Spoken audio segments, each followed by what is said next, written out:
దేవుడు. ఇంటికెళ్ళి ఆ దేవుడికి నువ్వు చేసిన తప్పును క్షమించమని అడిగితే సరిపోతుంది. లేదంకల్, నేను వెళ్ళను. ఇక ఆ ఇంటి నుంచి పూర్తిగా వచ్చేసాను.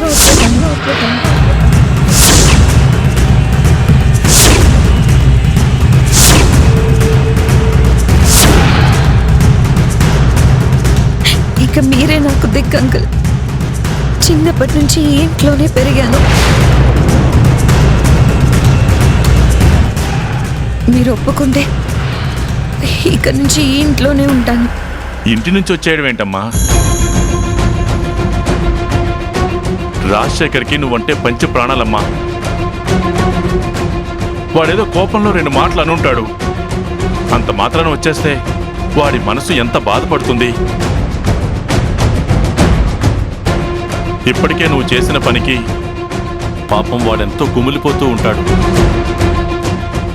మళ్ళీ ఇల్లు వదిలేసి రావడం అంటే వాడెలా తట్టుకుంటాడమ్మా? వద్దు సంజన, వద్దు, ఇంటికి వెళ్ళు. మీరే అలా అంటే నేనేమైపోతాను అంకుల్?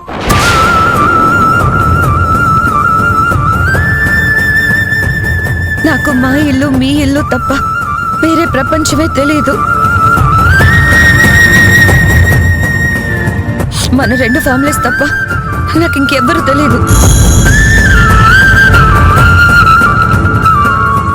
ప్లీజ్ అంకుల్, నా బాధ అర్థం చేసుకోండి. నేను ఇప్పుడు ఇంటికి వెళ్ళలేను.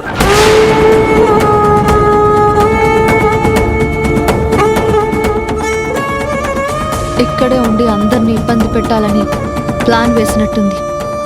ప్లాన్ని తిప్పికొట్టాలి. మాట్లాడరేంటి అంకుల్? సంజు, గతంలో నువ్వు మీ డాడీ మీద అలిగో కోపం వచ్చో ఇక్కడికి వచ్చావంటే అది వేరు.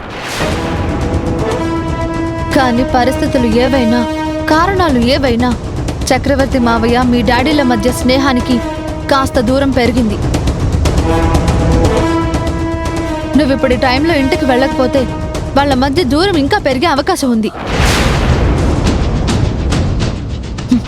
దయచేసి అర్థం చేసుకుని మీ ఇంటికి వెళ్ళు.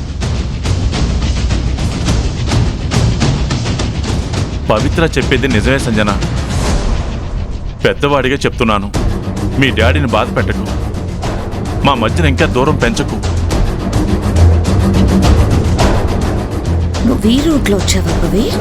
ఇప్పుడు చూడు, మామూలుగా ఉండదు నా యాక్టింగ్.